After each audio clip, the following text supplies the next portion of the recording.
le monde agricole est dans une très grande souffrance. On parle de l'agriculture. Le passé ne s'efface jamais. Il attend son heure dans les angles morts de l'histoire. Pour Jordan Bardella, président du Rassemblement national, Kaigia Kwasu Voivin, le prix de la précipitation, s'est matérialisé ce mardi 30 juin 2026. Ce jour-là, le vernis d'une maîtrise médiatique que l'on croyait inébranlable a révélé ses fêlures. À l'approche de l'échéance présidentielle de 2027, alors que la normalisation du parti semblait acquise, une déflagration judiciaire redéfinit les règles du jeu.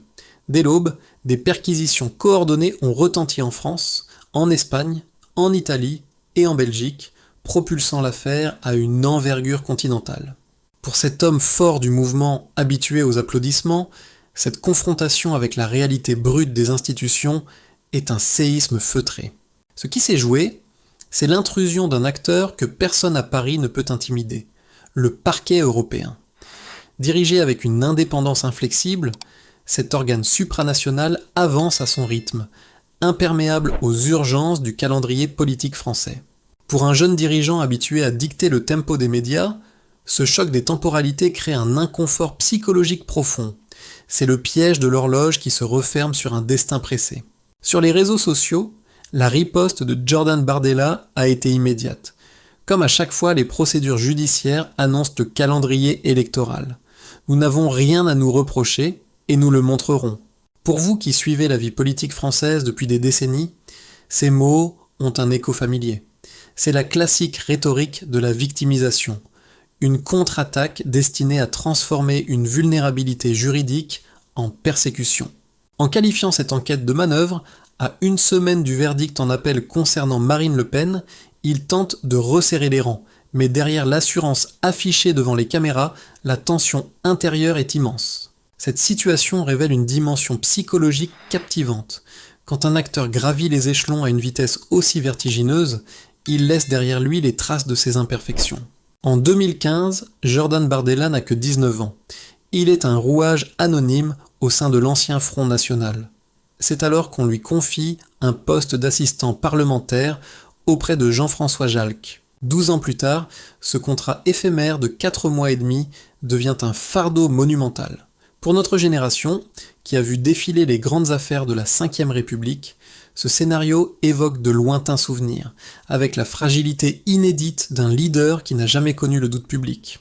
Au-delà de la qualification d'emploi fictif, une accusation bien plus déstabilisante commence à poindre dans les coulisses, remettant en question l'intégrité même des éléments produits pour sa défense. Pour comprendre comment une simple vérification a pu basculer dans une crise majeure, il nous faut maintenant pousser la porte d'un dossier confidentiel, celui qui abrite le mystère des 1500 pages de documents brandis pour prouver l'innocence du jeune prodige, mais qui pourrait bien renverser l'échiquier. Pour comprendre la vulnérabilité actuelle de Jordan Bardella, il faut examiner la nature des pièces qu'il a lui-même produites pour se défendre.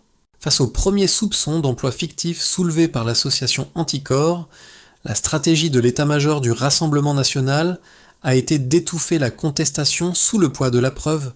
C'est ainsi qu'un dossier massif de 1500 pages a été transmis aux autorités.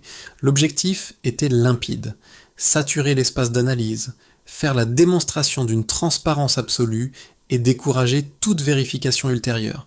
Mais en matière de justice de précision, l'excès de zèle cache souvent une profonde fragilité. Ce dossier, conçu comme un bouclier, s'est transformé en un piège technique sous l'impulsion du travail d'investigation de journaux comme Libération. Pour notre génération qui apprécie la rigueur des faits, le travail des journalistes s'est apparenté à une véritable expertise. Ils n'ont pas simplement lu les documents, ils en ont analysé la cohérence temporelle.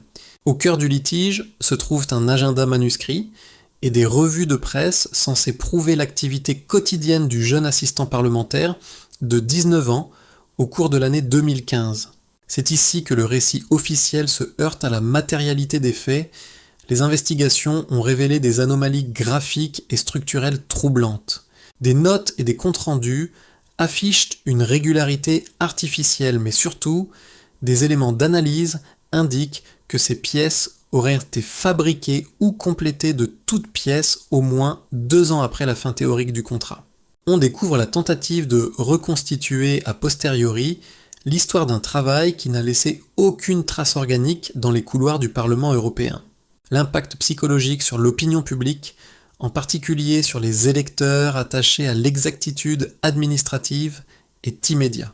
Ce n'est plus seulement la réalité de l'emploi qui est contestée, c'est la probité de la démarche de défense. Pour Jordan Bardella, qui a fondé son image sur la droiture et le renouvellement des pratiques, cette révélation introduit un doute éthique majeur. La défense s'arc-boute sur l'argument de la persécution, mais le soupçon de la falsification délibérée entame sa crédibilité.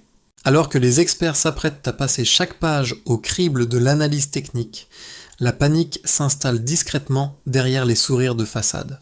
Car cette affaire de documents administratifs cache une autre réalité bien plus coûteuse, celle où les fonds européens ont servi à financer la transformation d'un jeune militant en un produit de communication parfaitement calibré.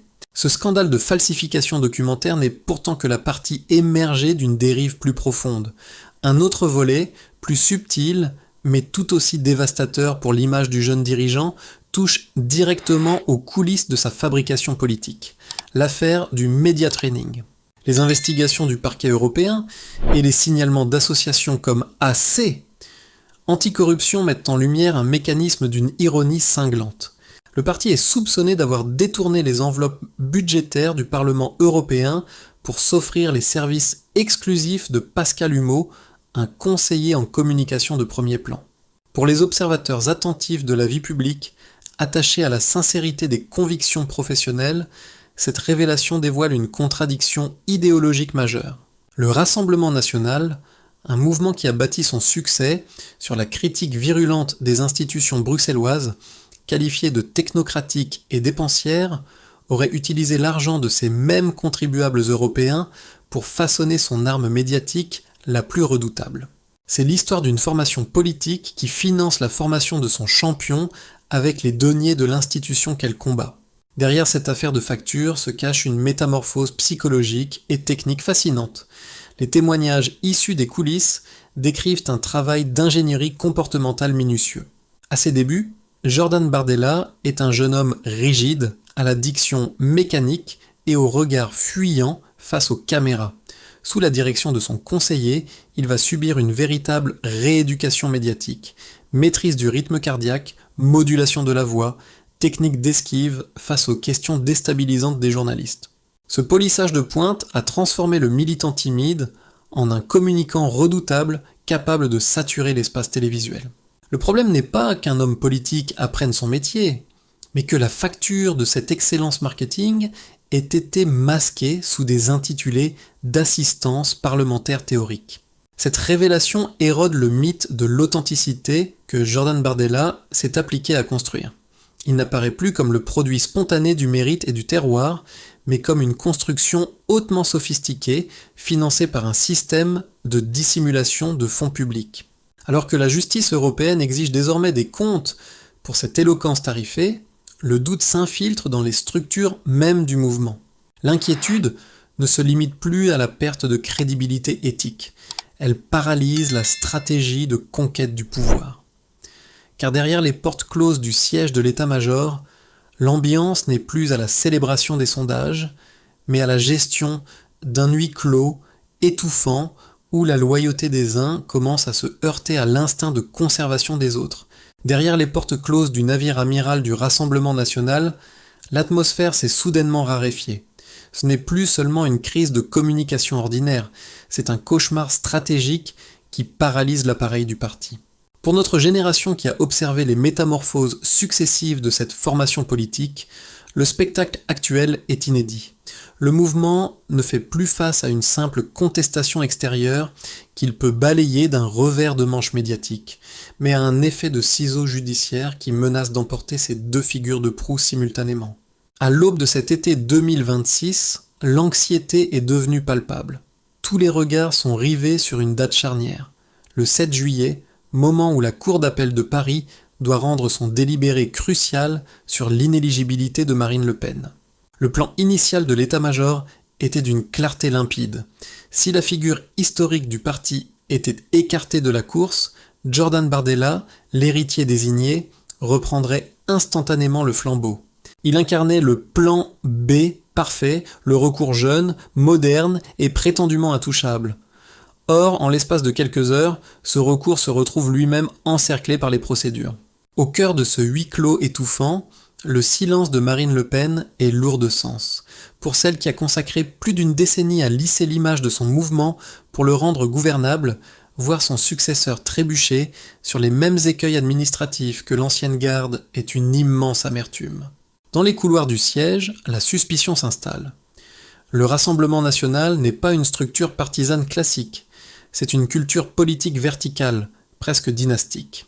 Les lieutenants historiques observent désormais avec une distance calculée la détresse de la génération Bardella, et la loyauté globale commence à se fissurer sous le poids de l'instinct de conservation. Sur les plateaux de télévision, cette fébrilité interne se traduit par une contre-offensive médiatique immédiate.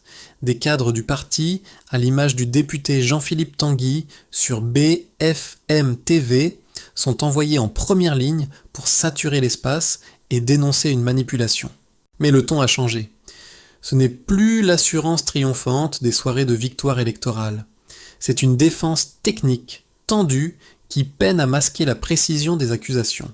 Le grand public, et notamment les électeurs les plus mûrs qui placent la responsabilité institutionnelle au-dessus des postures, assistent à ce spectacle avec une perplexité grandissante. La stratégie de respectabilité, si patiemment édifiée, est en train de se heurter de plein fouet à la réalité des dossiers. Alors que l'état-major tente de colmater les brèches au sein de son appareil, une interrogation majeure commence à hanter les esprits. Comment cette double impasse juridique va-t-elle redéfinir la grande vente de cartes qui s'annonce, celle de l'élection présidentielle de 2027 ? L'onde de choc qui frappe aujourd'hui Jordan Bardella ne se limite pas au mur des tribunaux. Elle redessine entièrement la cartographie de l'élection présidentielle de 2027. Pour vous qui analysez la vie politique avec le recul de l'expérience, vous savez qu'une campagne présidentielle en France n'est pas seulement un concours de popularité. C'est une quête de légitimité institutionnelle, une épreuve de stature où le moindre soupçon de légèreté face aux règles de la République peut s'avérer rédhibitoire. Pendant des années, le Rassemblement national a bâti son hégémonie culturelle sur une promesse simple, presque magique: nous n'avons jamais gouverné, nous sommes les seuls, les mains propres, face à un système corrompu. Ce statut d'alternative absolue était l'arme maîtresse de Jordan Bardella. Or, ce récit s'effondre en plein vol, en se retrouvant au cœur d'enquêtes portant sur des falsifications documentaires et des détournements de fonds européens. Le jeune président du RN rentre dans le rang. Il n'est plus l'outsider vertueux venu bousculer les codes, mais un acteur politique classique, englué dans les dérives financières traditionnelles.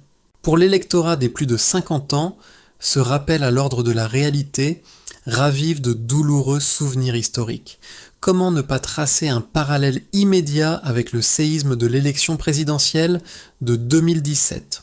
À l'époque, François Fillon, grand favori des sondages, avait vu ses ambitions élyséennes s'effondrer suite aux révélations sur les emplois présumés fictifs de sa famille. La mémoire politique des Français est profonde. Elle sait qu'une dynamique électorale, aussi puissante soit-elle, peut être instantanément stoppée par une crise de confiance éthique. L'impact stratégique est immédiat. Au lieu d'imposer ses thèmes de prédilection, le pouvoir d'achat, la sécurité, l'identité, le Rassemblement national se voit contraint de mener une campagne de justification permanente. Chaque déplacement de Jordan Bardella sera désormais parasité par les questions des journalistes sur les 1500 pages de son agenda de 2015 ou sur les factures de ses cours d'éloquence. La posture offensive cède la place à une rhétorique défensive et procédurale qui lasse les électeurs modérés, ceux-là même dont le parti a impérativement besoin pour l'emporter au second tour. Le mirage d'une alternative pure s'est dissipé, laissant place à une brutale confrontation avec le réel.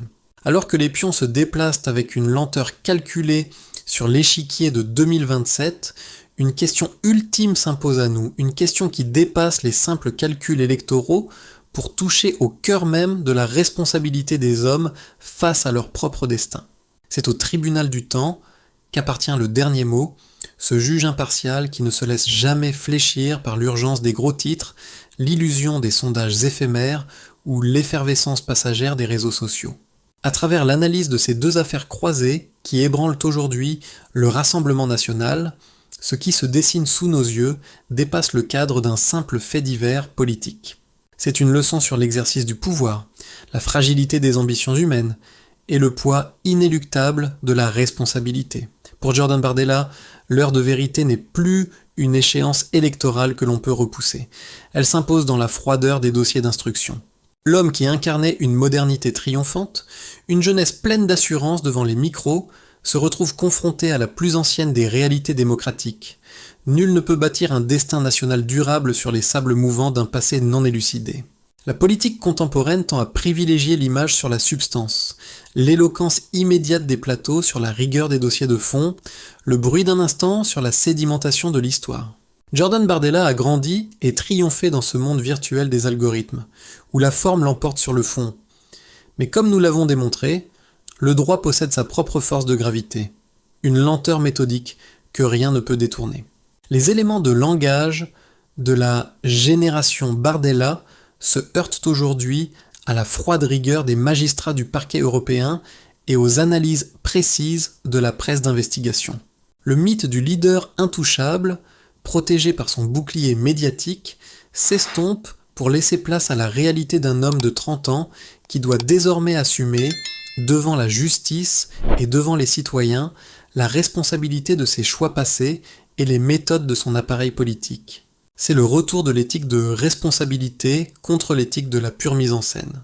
Pour notre génération, qui a vu la France traverser tant de crises institutionnelles et de scandales sous la Ve République, ce moment offre une occasion unique de réflexion civique.